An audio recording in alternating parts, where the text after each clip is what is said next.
This is a quick video to tell you what to do when doing the extra COVID cleaning at Greenview. We're doing this for 3 reasons: to protect people from the virus, to comply with government guidelines and be good citizens, and to reassure people that we are doing our best to keep them safe. Depending on what event you're cleaning for, you may be asked to do slightly different things. This is just a quick overview of how to do the various things you might be asked to do. But check the instructions that you're given. Don't do anything that you don't have to. Everything you need is in this wooden cupboard. You won't need to look for stuff anywhere else. What we're using for the cleaning is a spray called Spray and Wipe Ultra and paper towels. A few other things. If you want to wear gloves, you bring your own, or there's some here. There's also glasses if you're worried about splashing. You probably don't need them. And keys for dispensers and varying oddments in that basket. Spare pens and things. And the emergency box. That's if somebody came down with COVID during the service, started vomiting or something. That's what you would use. Extremely unlikely you'll need it, but there it is. In the bottom are spare items. At this stage, you're not going to need to replace anything, so don't worry about that. And in the middle shelf are the clipboards which tell you what to do. We're using the green clipboards for most of the cleaning. There's also a red one, emergency one. That again is if somebody has coronavirus symptoms, what you have to do. You might have to do things before the service finished, unlikely to need it. Check the front of the clipboards. They may be marked saying what event they're for. And inside is a checklist of what you have to do.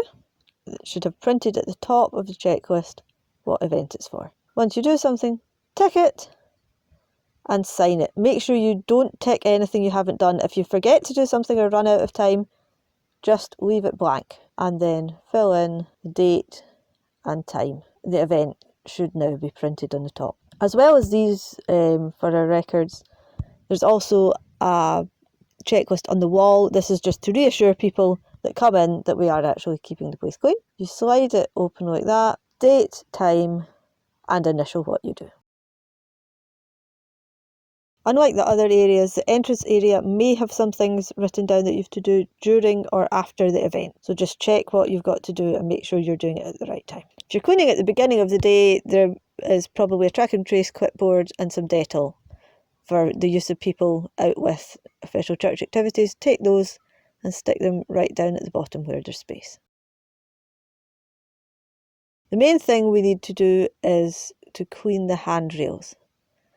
The spray takes a minute to work, so do all the handrails. Just spray the top of them where people will touch. There's the 2 handrails on the side of the steps as well.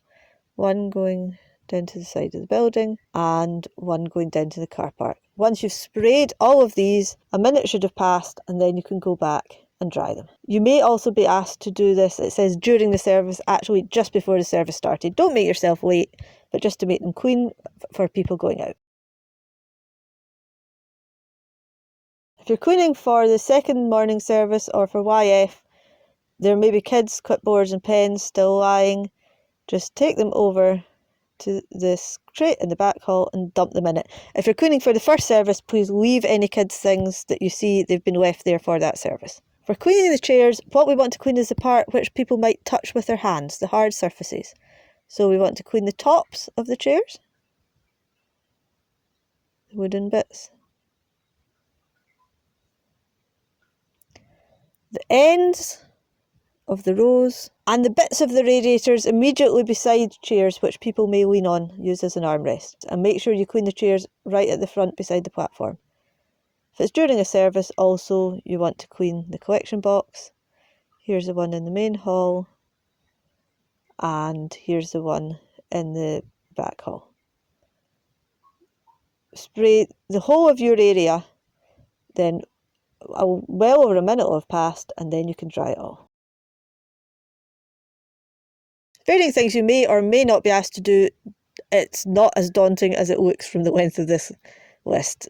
Some of them are just checking things are there that should definitely be there anyway. If there are no entry signs on the ladies and gents toilets, take them down, switch the lights on. It's to the left inside of the ladies. Wedge both external doors open. This is to stop people having to touch the light switches or touch the door handles. And for the gents, the light switch is on the right outside the toilet. Just stick those signs in the cupboard anywhere. The disabled toilet has its light switch outside on the left-hand side down low. And I'm going to quickly show you the kind of things you're wanting to check. You're wanting to check that there's toilet rolls, wipes, soap,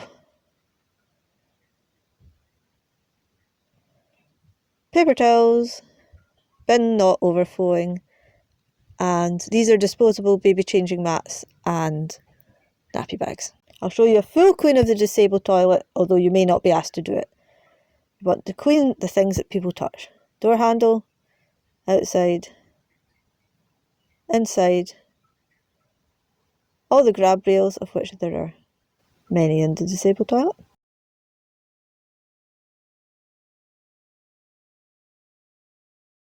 Toilet seat, just the seat. Flush handle, taps and soap dispensers. And if it's an event in which it's likely to be used, the baby changing unit. Obviously not for something like YF. And don't forget the top bit, which people hold on to open it. Once you've done that, your minute will have gone, and you can dry them all off. Please initial the checklist inside the toilets, as well as the one by the front door. Few things to note if you happen to be asked to clean the ladies or gents. The ladies have no handles on the outside, so you want to spray the bit of door that people will touch. There's also bins in each cubicle in the ladies and gents on the shelf at the back. And the ladies' bins have lids, so you want to spray the bit of the lid where people will touch, that one, and the nappy bin. If the building's been closed up, there's a few useful things to do. You may not find it easy to do them all if people are still staying around, or if the person walking up is rushing away. Just do them if you can. Don't worry if you don't manage to do them. However, if you've been asked to take out the track and trace clipboard and Dettol, please do so, as they are needed for people who are coming in out with official church activities. They should be down at the bottom of the cupboard. Take them out and leave them on the top. Other things that are useful to do is check the wipes are closed properly. I'll give you a quick tour of the ladies and gents, as you've probably not been in all of them, to show you where the wipes are in each of them. There's one in each cubicle and one beside the baby changing unit. This is to stop them from drying up, as they do dry up quite quickly. You can wipe the white switches and switch them off.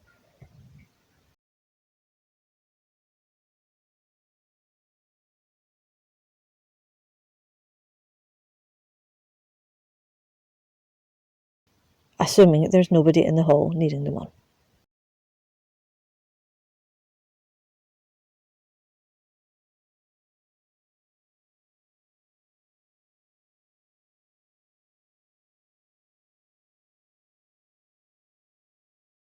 Please put all the checklists that you've signed for the things you've done today in one plastic pocket and place it in the yellow folder.